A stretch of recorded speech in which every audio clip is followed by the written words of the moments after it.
नमस्कार दोस्तों, कैसे हैं आप सभी। उम्मीद करते हैं कि आप सभी ठीक होंगे और पल पल की अपडेट अपने चैनल के माध्यम से हम आप तक पहुंचाते हैं और पहुंचाते रहेंगे। तो दोस्तों, संदीप सौरभ का एक इंटरव्यू हम आपको सुनाने जा रहे हैं इस वीडियो में, जिसमें उन्होंने कहा है कि साफ तौर पर कहा है कि मैंने विधानसभा में मांग की है और सरकार का जवाब भी आया है कि सेकंड मेरिट लिस्ट जो है वो जारी की जाएगी, लेकिन कब आएगी ये तो इसके लिए जो है अतुल प्रसाद जी ने ट्वीट करके बताया था कि छठ पूजा के बाद ही जो है सेकंड मेरिट लिस्ट जारी की जाएगी। तो बहुत से अभ्यर्थी जो है नेगेटिव कमेंट भी कर रहे थे कि सेकंड मेरिट लिस्ट जो है वो जारी नहीं होने वाली है। तो दोस्तों, इस महीने के अंत तक हो सकता है कि सेकंड मेरिट लिस्ट जारी हो जाए। वापस भी ले लिया था, माफी भी मांग ली थी, खुद की निंदा भी कर ली थी।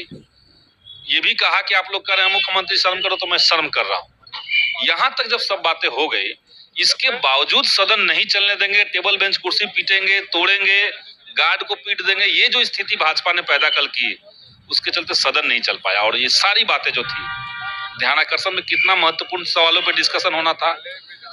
पूरे बिहार में आउटसोर्सिंग कंपनियां जो स्कूलों में लग रही थी, उस पर चर्चा होनी चाहिए थी। तो इन तमाम मुद्दों को दरकिनार करते हुए, इसको खत्म करते हुए भाजपा जो है वो एक मुद्दा को लेकर के अड़ी रही। और उनकी जो बौखलाहट है, हम समझते हैं वो इसलिए नहीं बौखलाए हुए हैं कि माननीय मुख्यमंत्री महोदय का ये बयान आ गया। संदीप सौरभ जी, आपने बौखलाहट का जो कारण हम समझ रहे हैं कि बिहार सरकार ने जाति गणना का रिपोर्ट जारी कर दिया, रिपोर्ट सक्सेस हो गया। उसके बाद आर्थिक सामाजिक सर्वे का रिपोर्ट आ गया। उसके बाद बिहार में आरक्षण का दायरा बढ़ा दिया गया, देश में एक मिसाल पैदा हुआ और 1 लाख से ज्यादा संख्या में शिक्षकों की बहाली हो गई। ये बौखलाहट है बीजेपी की, जिसको वो लोग मुख्यमंत्री के बयान से ढकना चाह रहे हैं। बीजेपी के लोग भी कह रहे थे कि शिक्षक बहाली हुआ, उसमें गड़बड़ी हुआ, उसको सदन में उठाएंगे, उसको लेकर क्यों नहीं सवाल पूछेंगे। तो कल शिक्षा पे चर्चा थी, तो क्यों नहीं उठा दिए? क्यों लाता लाठी कर रहे थे कल? क्यों मारपीट करने लगे?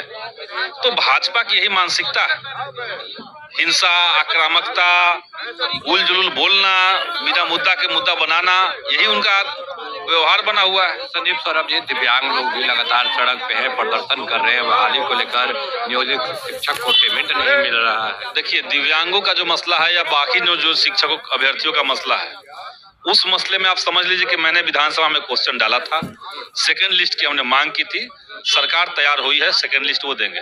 बीपीएससी में जो शिक्षकों की बहाली, हाँ, सेकंड लिस्ट आएगी। उसका जवाब मैंने पब्लिक कर दिया है, लिखित में जवाब है, आप देख लीजिएगा, सोशल मीडिया में वो चल रहा है।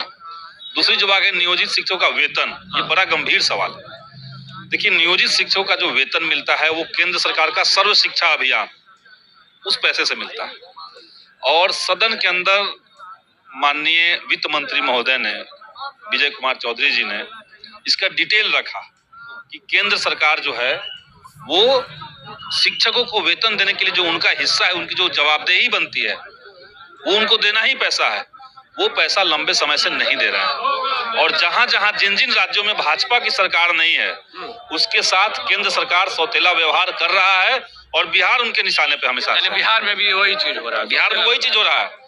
बिहार में सर्व शिक्षा अभियान का पैसा नहीं आ रहा है, जिसके वजह से टीचर का पेमेंट नहीं हो रहा है।